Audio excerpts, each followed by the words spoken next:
When I was studying ancient Rome, one of the most difficult things for me to understand is how all of these ancient ruins fit together. But luckily, we have Dr. Bernard Fischer, who has built an extraordinary video simulation that allows us to move through this space. The difficulty is always twofold. First of all, that ancient city is now in ruins. So one problem we have is how do you go from the ruins to the way it did look in antiquity? Secondly, we only have random ruins. We don't have everything. So even if you could visualize what the Pantheon looked like or the Colosseum, they're a mile apart in the city. What was everything else? Most of it is missing. So the visualization is trying to put the whole city together. And so let's take a look. Okay. It is just beautiful. We're now flying low over the city, over the Tiber. It's a good place to start because, you know, the Tiber does divide Rome into two parts. And I see in the distance a very large temple. That's the temple of Jupiter Optimus Maximus, Jupiter the best and the greatest, which was the main temple of the Roman state cult. And it's on top of the Capitoline Hill, which because of this temple and some others was considered the center of the state cult and the state religion. So what moment in Rome's history have you chosen? This is notionally the year 320 AD, the peak of Rome's urban development, certainly in terms of public architecture, for the simple reason that the emperor at this time was Constantine the Great, and shortly after this year, he moved the capital from Rome to his city of Constantinople. Okay, so we're flying up the river, and after the Capitoline Hill, we see the Palatine Hill, another one of the 7 canonical hills of Rome. And the Palatine is obvious to anybody who visits Rome. If you're in the Forum, this is the great hill with the palaces. In fact, the word palace derives from the word Palatine. The Romans, as time went on in their history, said wherever the emperor is, there the palace is, or the Palatine. So the term palace got detached from this physical hill and came to just mean a place where the ruler lives. And actually, as we're flying past what is the Circus Maximus, I see the Imperial Palace. This is so large, it has literally enveloped the entire hillside. We have to remember this was not only where the emperor lived and his family with him, but it was also the center of government. Any important relationship between this enormous circus and the palace? They are, in fact, connected, and the emperor was a great giver of the circus games and could easily come down to the imperial box from the palace, or if he wanted, he could even watch the circus races from at the palace. So we're not talking about Barnum and Bailey. We're talking about sporting events. We're mainly talking about chariot races. Think Ben-Hur, the famous chariot race scenes. And there were also animal hunts, there were parades, religious processions, the triumphal procession. So let's go into the city proper.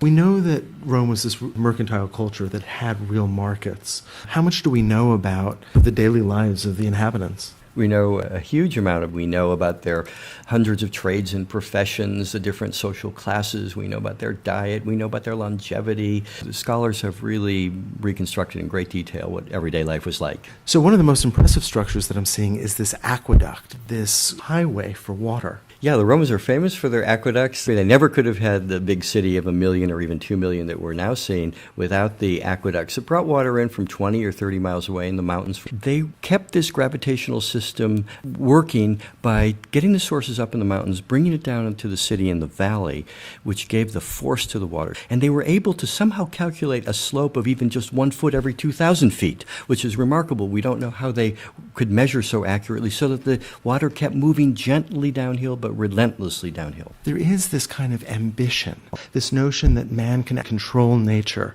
does not need to build a city where the water is already, but one can actually bend nature to man's will. The Romans were remarkable engineers. They used the water for drinking purposes, obviously cooking and so on, but also a lot of these aqueducts ended at great fountains, but also in the great public baths.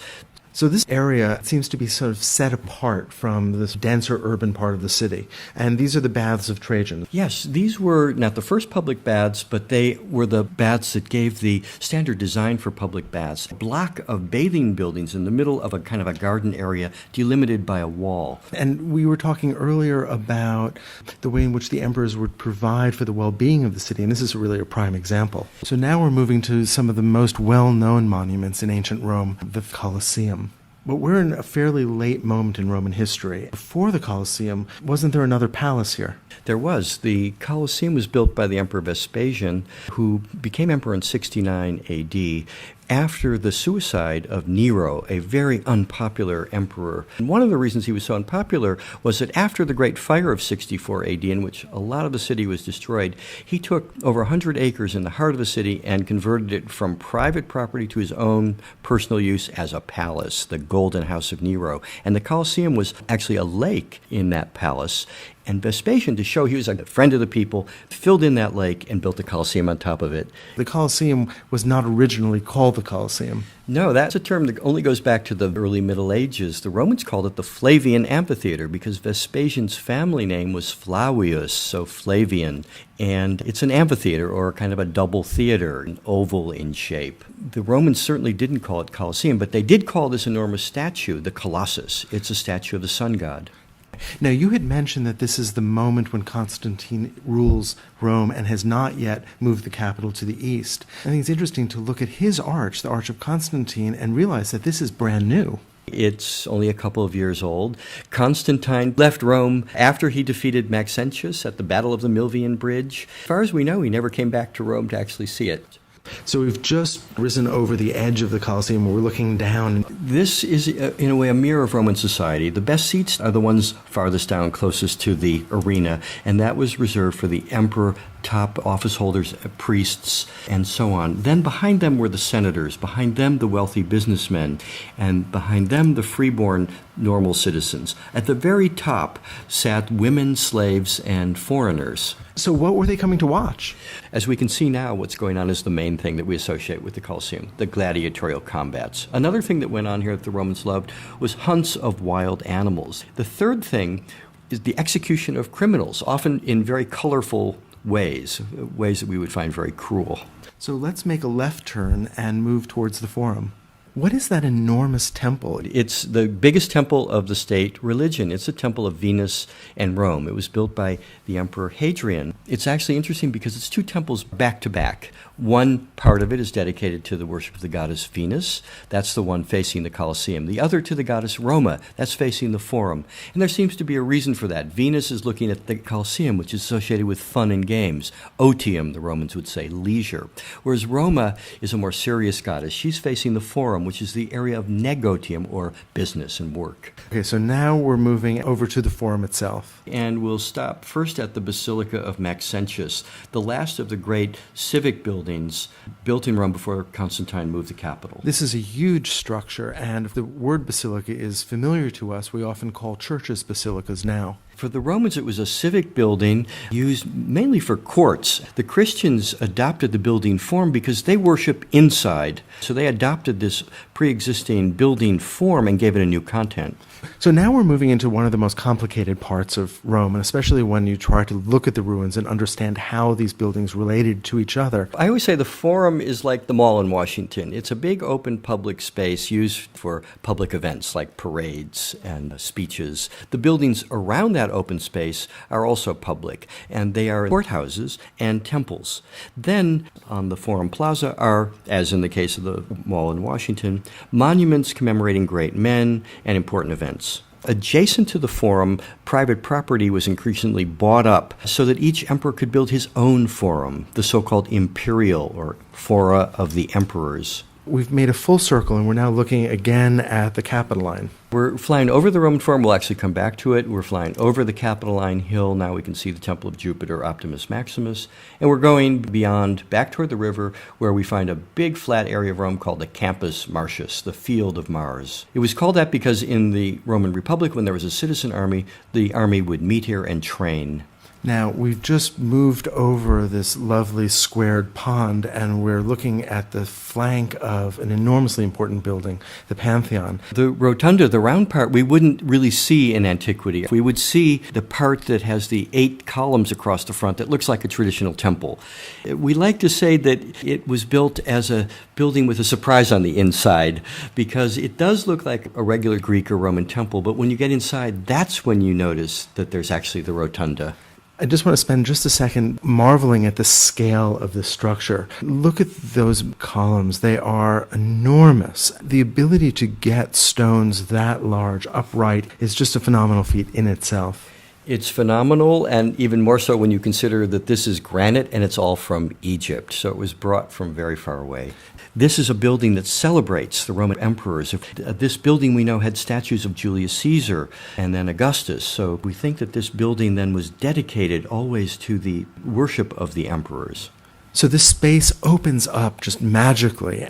It does, and the magic is really remarkable. I've taken many visitors there, and I've asked them if they have the same experience that I've had. If you stop right on the threshold and you hold your head straight, I always say, what can you see? And everybody always agrees. You can see the hole in the dome up at the top. We call it the eye. You can see the floor, and you can see the two sides, left and right. That is to say, this is a grandiose space, but it's right at the limit of human vision. And for me, it always defines what is the classical, which is always derived from the human form, its proportions, and its limitations. And by building a building that exactly corresponds to the limits of our vision, it ennobles us. It makes us feel as big and great as we can feel as humans. It doesn't reduce us. Had it been 10 times bigger, we would have felt ourselves reduced to the size of an ant or something. The building is obsessively concerned with circular form, but it also is concerned with squares. If we look at the floor, we actually see this play of squares and circles. And then, of course, there are the coffers that create this beautiful sense of rhythm. Absolutely. And notice we also there get the play of squares and circles, because these are square coffers that give us a semicircular dome.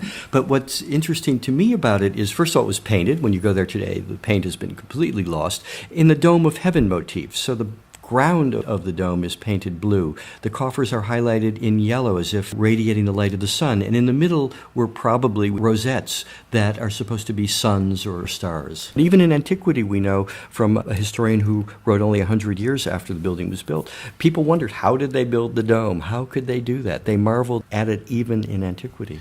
The light is very interesting. If you look at the coffering, you can get the idea that, the light from the eye is going to direct the sunbeams to different coffers at different times of the day, different days of the year. Recent scholarship suggests that this wasn't really a sundial, but there was a play of the passage of time and the play of light on space to indicate the passage of time during the year.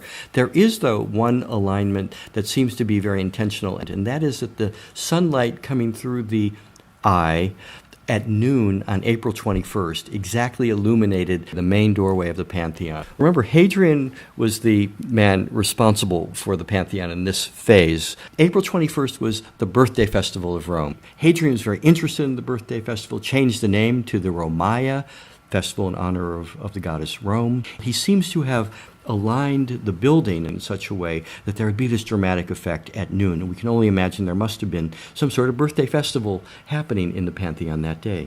So let's move back down to the Forum now. Some of the main roads going through the city met here in the Forum. It's a place that the average Roman on an average day might well pass through. As the camera pulls back and we can really see the full extent of the city, you really understand how complex, how advanced this ancient world was. How many buildings were here, do we think? We have 2 censuses from the 4th century AD that suggest there were between 8,000 and 10,000 buildings here. We think the population might have been between 1 and 2 million. The total surface area was about 25 square kilometers. So it was the biggest city in the Western world anyway until 19th century London.